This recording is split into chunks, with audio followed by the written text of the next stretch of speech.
Namaste everyone, welcome to our new episode of Isatis Inside the Block and I'm Asmita Manandar र आज हामीसँग चाहिँ हाम्रो inside the ब्लक्समा सुशान्तजी हुनुहुन्छ र सुशान्तजी चाहिँ ग्रिन कोइन्सको सिटिओ हुनुहुन्छ र अब चाहिँ ढिला नगरिकन आई वान्ट टु वेलकम सुशान्तजी स्वागत छ हजुरलाई धन्यवाद धन्यवाद अस्मिताजी ओके सुशान्तजी हजुरको बारेमा चाहिँ एउटा सर्ट इन्ट्रोडक्सन छोटो मिठो इन्ट्रोडक्सन दिनुहोस् न प्लिज धन्यवाद म Sushant Chalise currently I am CEO at Green Coins अनि ब्याकग्राउन्ड चाहिँ मेरो म electronics and communication engineer currently चाहिँ pursuing my masters degree in climate change and sustainable development okay thank you सुशान्तजी र अहिलेको चाहिँ हाम्रो यो हुन्छ नि करेन्ट पेन्डेमिकको सिचुएसनमा चाहिँ सिन्स यो हामीले फिजिकल करेन्सी युज गर्दाखेरि चाहिँ कोभिडहरू सर्ने चान्सेस हाई हुन्छ भनेको हुनाले चाहिँ डिफ्रेन्ट ब्याङ्क्सहरूले पनि खालि डिजिटल करेन्सी युज गर्ने प्लस हाम्रो हुन्छ नि थुप्रै एप्लिकेसन पेमेन्टमा पनि हामीले टोकनहरू युज गर्ने भनेर हुन्छ सो हामीले युज पनि गरेर हुन्छौँ तर त्यो टोकन्स भनेको के हो टोकनाइजेसन भनेको के हो प्लस हजुरको ग्रिन कोइन्समा पनि टोकन्सहरू युज हुन्छ नि सो सबै टोकन्स टोकनाइजेसन र ग्रिन कोइन्सको बारेमा पनि हामीलाई अलिक सिम्पल वेमा बुझाइदिनुहोस् न टोकन भनेर चाहिँ खास गरी पहिला सुरु टोकनाइजेसन भनेको के हो भन्ने कुरा गरौँ है टोकनाइजेसन भनेको चाहिँ टु कन्भर्ट इन्टु टोकन गर्ने प्रोसेसलाई नै अब हामी टोकनाइजेसन भन्छौँ यो गर्दै जाँदाखेरि चाहिँ टोकन भनेको के हो भन्ने कुरा आयो है टोकन भने चाहिँ समथिङ कुनै एउटा भ्यालुएबल कुरालाई चाहिँ रिप्लेस गर्यो भने चाहिँ द्याट इज अ टोकन अब फर एक्जाम्पल चाहिँ अब हामी मुभीहरूमा देख्छौँ नि क्यासिनोमा पनि पैसाको कारोबार गर्दैनन् they will use a chip हो त्यो पनि एज इन अ सेन्स एउटा टोकनै हो है यसको चाहिँ भेरियस स्कुल अफ थट्सहरू छ कि टोकन भनेको अब सेक्युरिटी टोकन भन्ने कुरा पनि आउँछ है क्रिप्टो टोकन भन्ने पनि एउटा कुराहरू आउँछ तर बेसिकली बुझ्दाखेरि चाहिँ टोकन इज समथिङ जुन चाहिँ अरू कुरालाई रिप्लेस गरेर चाहिँ एउटा चिज बनेको हुन्छ नि that is a token okay त्यसो भए मन बच्चा बेलामा सानो हुँदाखेरि क्या हाम्रो स्कुलमा नि हुन्छ नि म्यामहरूले मार्क गर्नुहुन्छ नि स्टार पायो भने चाहिँ so that is also a type of token that is also a token हजुर ए ओके सो हामीले टोकनहरू चाहिँ युज गरेर हुँदो रहेछौँ तर थाहा चाहिँ थिएन so thank you for information अनि हजुरको हुन्छ नि ग्रिन कोइन्समा चाहिँ कसरी चाहिँ टोकन्स युज भइरहेछ हुन्छ नि अब हाम्रोमा हेर्ने हो भने चाहिँ जुन हजुरले त्यो स्कुलको कुरा ल्याउनु भयो नि त्यो पनि एउटा चाहिँ पोजिटिभ रिइन्फोर्समेन्ट गर्नको लागि टोकन दिएको थियो नि त्यो पनि जस्तै क्लासमा रेगुलर आयो भने teacher will give you a certain token होइन हो त्यस्तै खाले कन्सेप्टलाई नै मध्यनजर गरेर चाहिँ हामीले ग्रिन कोइन्समा चाहिँ टु प्रमोट ग्रिनर अल्टरनेटिभ्स जस्तै वकिङ साइक्लिङ अहिलेलाई चाहिँ हामी वकिङको लागि नै स्पेसिफिक भएर एउटा एप पनि बनाइसकेको थियौँ होइन हो त्यसरी चाहिँ टु प्रमोट वकिङ गर्नको लागि चाहिँ हामीले टोकन दिएको थियौँ टोकन चाहिँ हामी आफ्नै ग्रिन कोइन्सलाई चाहिँ token as in a exact टोकनै चाहिँ भन्दैनौँ हामी चाहिँ त्यसलाई चाहिँ अब एउटा मान्छेहरूले बुझ्नको लागि चाहिँ लोयल्टी पोइन्ट्स पनि भन्नु मिल्छ रिवार्ड भनौँ न अहिलेको लागि चाहिँ it's a reward okay so त्यो स्कुलमा पाइने टोकन चाहिँ हाम्रो एटेन्डेन्सको लागि भयो र हजुरले पाउने टोकन चाहिँ हाम्रो हेल्थको लागि भयो नि त ओके सो कस्तो राम्रो कन्सेप्ट के हिँडेर टोकन पाउने प्लस त्यो टोकनले नि केही कुरा एक्सचेन्ज गर्न मिल्छ होइन र हजुर हजुर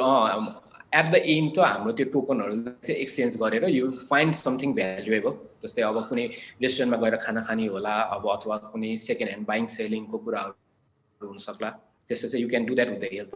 अफ हाम्रो टोकन चाहिँ तर हामीले नाम टोकन चाहिँ भनेको छैनौँ त्यसलाई अहिले पनि यस्तो भर्चुअल करेन्सी तर इन अ सेन्स चाहिँ त्यो पनि टोकनै हो ओके ग्रिन कोइन्स होइन एक्ज्याक्ट वर्ड अनि सो हाम्रो केही सत्यको वान अफ द प्रडक्ट के राहतमा पनि ह्युमेनिटेरियन एड रिलिफ डिस्ट्रिब्युट गर्नलाई पनि हामीले त्यस्तै टोकन के पठाउँछौँ सो द्याट त्यो टोकन चाहिँ बेनिफिसियरी जसले चाहिँ हुन्छ नि राहत लिन आउनु भएको छ उहाँहरूकोमा टोकन जान्छ यो टोकन चाहिँ अनि त्यसपछि चाहिँ पसललेलाई ट्रान्सफर गरेपछि उसले सर्टेन पैसा पाउँछौँ होइन सो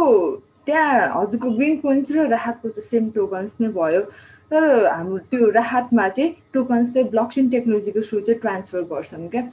सो हुन्छ नि अब यो हाम्रो ग्रिन कोइन्स हजुरको ग्रिन कोइन्समा पनि हामीले टोकन्स युज गर्ने प्लस त्यसमा ब्लकचेन टेक्नोलोजी हाल्दा चाहिँ केही डिफ्रेन्स होला कि के छ हजुरको धारणा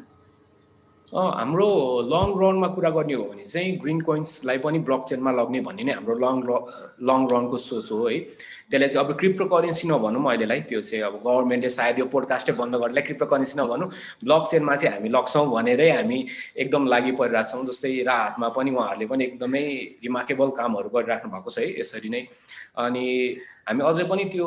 ब्लक चेनमा लग्ने कसरी, अब हाम्रो त वर्किङ स्टेप क्यालकुलेट गर्नुपर्ने छ नि। सिमिलरली यस्तो एपहरू छ बाहिरतिर, अब हामीले चाहिँ कसरी गर्ने भन्ने चाहिँ अझै पनि त्यो रिसर्च फेजमै छ अहिलेलाई, तर स्योरली वान डे चाहिँ त्यो हुन्छ नै। ओके, सो हजुरले हुन्छ नि बाहिर पनि छ, अराउन्ड द वर्ल्ड पनि छ भन्नुभयो होइन, सो त्यसको फ्युचर चाहिँ कस्तो होला हुन्छ नि, सर्टेन इक्जाम्पल्सहरू केही दिएर ठ्याक्कै कोलाबरेट गर्न सक्नुहुन्छ कि हुन्छ नि? यो नेसन वाइड नभनौँ वर्ल्ड वाइड चाहिँ यो टोकनाइजेसन अनि यो ब्लक चेनको कुराहरू चाहिँ एकदमै भयानक रूपले नै अगाडि बढिरहेको छ कि। अब टोकनाइजेसन चाहिँ कहाँसम्म पुगिसकेको छ भने कहाँबाट सुरु भएको थियो भन्दा पनि अझै यो रियल इस्टेटहरू हुन्छ नि, मान्छेहरू घर जग्गा किन्ने हो, त्यो पनि टोकनाइजेसन भइसकेको छ। धेरै जसो हाम्रो एकदमै क्यासहरू पैसा अड्केको ठाउँहरू चाहिँ एउटा रियल इस्टेट पनि हो कि। यदि त्यसलाई चाहिँ हामीले टोकनाइज गर्न सक्यो भने चाहिँ भेरियस एसेटहरू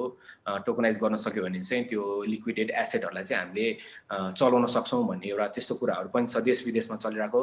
अनि सायद म्यानहट्टनमा जस्तो लाग्छ मलाई फर्स्ट टाइम चाहिँ एउटा रियल इस्टेट नै टोकनाइज भएको थियो। अनि यसरी नै हाम्रै जस्तै हामीले जुन यो ग्रिन कोइन्स मान्छेलाई चाहिँ हिँड्नमा प्रोत्साहन गर्ने, वकम्यान चाहिँ हिँड्नलाई प्रोत्साहन गर्ने, ग्रिन कोइन्स चाहिँ ग्रिनर अल्टरनेटिभ सबै गर्ने मान्छेहरूलाई हो कि खास गरी चाहिँ। अनि यो बिट वकिङ भन्ने सिमिलर हाम्रो वकम्यान जस्तै एप पनि बाहिरतिर छ जसले चाहिँ हिँड्ने मान्छेहरूलाई चाहिँ they are giving digital currencies है। अनि आर्ट टोकनाइजेसन भन्ने पनि मेबी 2018तिर जस्तो लाग्छ, मैले यो इन्टरनेटमा रिसर्च गर्दै क्रममा भेटेको थिएँ है। आर्ट टोकनाइजेसन भन्ने कुराहरू पनि छ वर्ल्ड वाइड। अनि इनर्जीको सेक्टरमा त एकदम बढी छ। यो सोलर कोइन भनेर छ जसले चाहिँ त्यो सोलरबाट रिन्युएबल इनर्जीलाई क्याप्चर गर्न सक्छ, उनीहरूलाई चाहिँ एउटा क्रिप्टो करेन्सी सोलर कोइन भनेर दिने गरेको छ, जुन चाहिँ you can redeem it for amount, certain amount. त्यस्तो कुराहरू पनि छ वर्ल्ड वाइड हेर्ने हो भने। यो टोकनको कुरा गर्दाखेरि वर्ल्डमा हेर्दाखेरि धेरै युज भएको छ, प्लस हामीलाई ग्रिन कोइन्स भनेपछि इन्भाइरोमेन्टलाई पनि भयो र हामीलाई पनि भयो नि त। ओके, सो हामीले वर्ल्डको कुरा गऱ्यौँ, वर्ल्ड त अलिकति नेपालभन्दा हुन्छ नि अलि एडभान्स नै भइरहेको हुन्छ नि। सो नेपालमा चाहिँ टोकनाइजेसनको पोटेन्सियल कस्तो छ त अरे अहिलेको करेन्ट सिचुएसन र आउने सिचुएसनमा? टोकनाइजेसन ब्लक चेन नै एकदम बुमिङ छ नि त अहिले सबैजना मान्छेहरूको, लगभग धेरैजनाको भनौँ है, यो टेकतिर लाग्ने मान्छेहरूको चाहिँ मलाई लाग्छ सबैजनाको मुखमा ब्लक चेन नै छ होला। एकदमै रिसर्च गर्ने टपिक पनि हो यो। Block chain is a next era of बिजनेसहरू, यस्तो टर्महरू पनि हामी सुनिरहेको छौँ कि सुन्न चाहिँ। अनि अब तर नेपालमा गर्नको लागि चाहिँ जुन माइनिङ हामी गर्छौँ नि, एक ठाउँबाट अर्को ठाउँमा पार्सल पठाउने मात्र नभएर यो हामीले नेपालमा गर्नको लागि चाहिँ हाम्रो आफ्नै पर्सनल सोच पनि you have to create a value हो। फर्स्टमा चाहिँ अब भ्यालु क्रिएसनै गर्नुपर्ने हुन्छ सबै कुराको है। अनि सिमिलरली जुन चाहिँ यो ग्रिन कोइन्सले चाहिँ भ्यालु क्रिएसनको लागि पनि हामीले विभिन्न एनजिओ आइएनजिओहरूसँग पनि टाइअप गर्दैछौँ so that we can create a value है। तर अब जुन भन्नुभयो नि त्यो नेपालमा गर्नको लागि चाहिँ के गर्नुपर्छ भन्दाखेरि चाहिँ एउटा one of the most important चाहिँ त्यो सेन्सरसिप रेजिस्टेन्स चाहिँ हुनु भएन कि। यो भने मतलब कसैले चाहिँ म दिन्न, म रोक्छु भन्ने खाले कुराहरू चाहिँ नहुँदाखेरि बल्ल त्यसलाई पार गर्न सक्यो भने चाहिँ नेपालमा पनि राम्रो फ्युचरहरू हुन्छ। इनर्जीको सेक्टरमा एकदम मस्ट देख्छु म, आफै पनि त्यसकै विद्यार्थी भएर पनि होला, इनर्जीको सेक्टरमा चाहिँ एकदम बढी कुराहरू देख्छु म यदि टोकनाइजेसन ब्लक चेन युज गर्ने हो भने। हो, यसरी नै हामीले नयाँ टेक्नोलोजीलाई चाहिँ अब हाम्रो न्यू जेनेरेसनले अगाडि बढिन्छ। हजुरले भनेपछि म दिन्न गर्दिनँ छुच्चो भएर बस्यो भने चाहिँ रोकिन्छ। सो अब चाहिँ हुन्छ नि ग्रिन कोइन्सले चाहिँ हुन्छ नि अब यो टोकनाइजेसनलाई त गर्छ होइन, तर त्यसले चाहिँ इकोनोमीमा चाहिँ कसरी इम्प्याक्ट पारिरहेछ, कसरी रिलेटेड छ त्यो चाहिँ ग्रिन कोइन्स? अझै क्लियर बुझिन नि हजुरको कन्सर्नलाई। अब यो टोकनाइजेसनको कुरा आयो, जस्तै कि अब टोकन युज गर्दाखेरि चाहिँ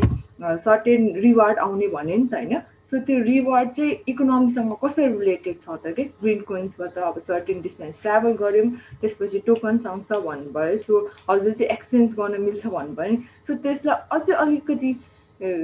डिटेल वेमा भनिदिनुहोस् न प्लिज। त्यस्तो अब ग्रिन कोइन्स कमाउने ठाउँ मैले एउटा भनिहालेँ ग्रिनर अल्टरनेटिभ्स युज गर्ने बित्तिकै you can earn green coins for example walking cycling upcycling recycling त्यस्तो गर्नुभयो भने you can earn green coins होइन अब यो ग्रिन कोइन्स कमाएर के गर्ने भन्ने कुराहरू आयो नि त अब ग्रिन कोइन्सको चाहिँ भ्यालु के हो त वाट इज ग्रिन कोइन्स भन्ने भयो नि त ग्रिन कोइन्सको एउटा कार्बन इक्विभ्यालेन्ट भ्यालु पनि छ कि फर इक्जाम्पल अब if you work for 1000 if you walk 10,000 step you will earn 100 green coins भनेपछि त एक स्टेप बराबरको पनि कोइन छ नि त एक स्टेप बराबर पनि अब फेरि हामी कहाँसँग लिङ्क अप गर्दैछौँ भनेदेखि चाहिँ एकदम मिनिमल 125 सीसी को बाइक चलाउँदाखेरि 1 किलोमिटर जाँदाखेरि जति कार्बन इमिट हुन्छ नि त्यति कार्बन त हजुरले इमिट गर्नुहुन्न नि त इफ यु वक हो यसरी नै ग्रिन कोइन्सको कार्बन इक्विभ्यालेन्ट भ्यालु पनि छ तर मोनिटाइजको भ्यालु गर्दाखेरि चाहिँ हामीले भ्यालु आफै क्रिएट गर्नुपर्ने हुन्छ कि हामीले चाहिँ के गर्दैछौँ भनेपछि we have tied up with एनजिओहरू जसले चाहिँ डगहरूलाई फिड गर्नुहुन्छ कि डग फिडिङ चाहिँ they will take 60,000 and they will feed the dogs for about 6 month हो त्यसको लागि चाहिँ पहिला सुरु भ्यालु क्रिएसनको लागि चाहिँ हामी आफै उहाँहरूलाई पैसा दिएर हुन्छ कि कसरी हुन्छ है उहाँहरूसँग टाई अप गरेर अनि then you can use your Green coins to feed the dog भनेपछि त हजुरले पनि त त्यो ग्रिन कोइन्सको पैसा त हामीले अहिले ब्याकअपमा त गरिदिरहेको छौँ त्यसरी नै हजुरले you can feed the dug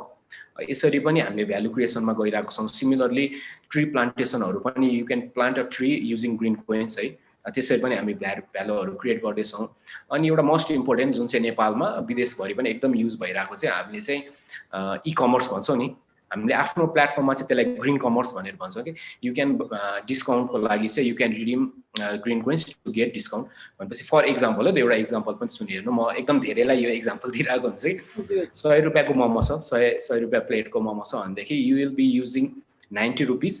plus 10 rupees worth of green coins भनेपछि 10 रुपियाँ त डिस्काउन्ट भयो नि त हजुरलाई हो अब यसरी नै चाहिँ हामीले ग्रिन कोइन्सको भ्यालु क्रिएसनको लागि चाहिँ हामी लागि परिरहेछौँ नाइस त्यसो भए चाहिँ जस फ्युचर चाहिँ अलि राम्रो हुनेछ ग्रिनर वे प्लस आफूलाई इकोनोमीमा पनि फाइदा हुनेछ है okay so thank you so much हजुरको कुराहरू सुनेर चाहिँ हुन्छ नि एकदमै खुसी लाग्यो ग्रिन कोइन्सले प्लस हुन्छ नि इन्भाइरोमेन्ट प्लस इकोनोमीमा पनि हेल्प गरिरहेछ नि त so thank you so much for your time सुशान्तजी थ्याङ्क यू अस्मिताजी थ्याङ्क यू भेरी मच त्यसो भए let's meet our another guest in the new podcast. So thank you so much, Susanji. Have a good day, everyone. Thank you.